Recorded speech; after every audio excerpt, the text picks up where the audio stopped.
Dilolostro YouTube channel la hi le xigodini tshikelela kunupu leyi nga tsariwa leswaku subscribe na xitlokwana u fike kona exigodini xa mampela hi bombisa ririmi reru.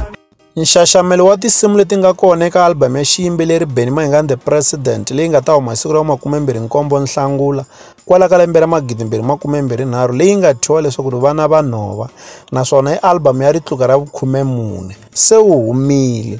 Loko hi languta album leyiwani yi khomi tinghoma kumbe tinsimu ta ku fika 14. Leswi ndzi nga vulaka leswaku xiyimbeleri Benny Mayengani The President xifuva xa vona xi tele timhaka. Ku na mahungu yo tala lama va nga na wona hi mhaka ku tinghoma leti loko hi ti languta ti hlayile swinene.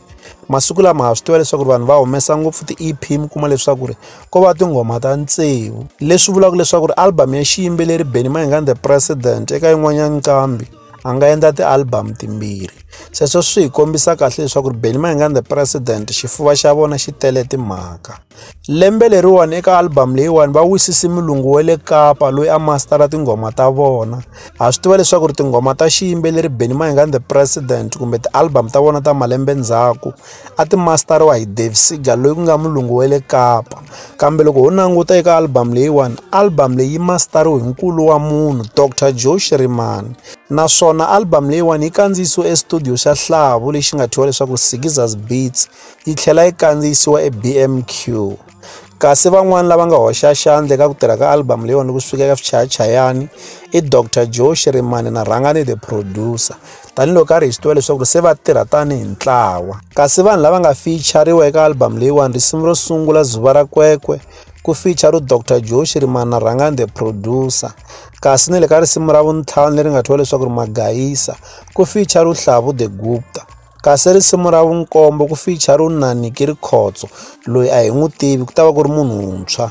Kasi eka risimu ra vu-11 Likwapa ku feature Vuyelo. Loko ho languta i khalenyana Benny Mayengani The President va nga ha ri ku tirhisaneni na Vuyelo, kambe loko hi languta malembe ndzhaku eka tinsimu leti va nga tshama va tirhisana swin'we va fika va tirhisana kahle swinene.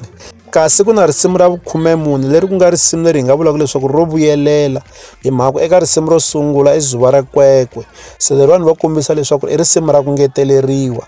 Hi nga langutela leswaku ku nga va ku ri risimu leri nga tatiwa swichayachayani ku nga tatiwi ngopfu ku yimbelela, kambe ne le ka rona va ha kombisa leswaku ku feature Dr. Joe Shirimani na Rhangani the producer. Se tanihi ntolovelo ha swi tiva leswaku album ya xiyimbeleri Benny Mayengani The President yi chayiwa hi Hlavu the Gupta. Se na kwalawani Hlavu the Gupta hi yena nga va na xiave ngopfu ka ku chayiwa ka album leyiwani, kambe ko va na tinghoma to karhi leti nga fika a pfunetana na Dr. Joe Shirimani na Rhangani the producer. Kambe loko swi ta eka mastering kumbe ku hlantswa tinghoma leswaku loko ti huma ti twakala ti ri na ntikelo, ku tshami nkulu wa munhu emichinini ku nga Dr. Joe Shirimani. Se hi nga vula leswaku album leyiwani loko hi languta vuxokoxoko lebyi nga tsaliwa laha swi ti komba kahle leswaku album leyiwani yi ta va yi karhi yi twakala kahle. Yi ta va yi ri album ya matimba hi ku languta vanhu lava nga yi tirha, i vanhu lava nga na ntokoto, i vanhu lava nga na vuswikoti swinene. Leswi hi la ta avelana na n'wina eka Dilolostro YouTube channel. Loko mi nga se subscribe eka channel ya hina hi kombela nseketelo wa n'wina. Eka n'wina mi nga subscribe hi ri xandla ehenhla ka xin'wana xandla. Nseketelo wa n'wina hi wu khensa hi tlhela hi vuyelela. La ka Dilolostro YouTube channel hi le xigodini. Leyi i channel ya n'wina ya ka Gasa.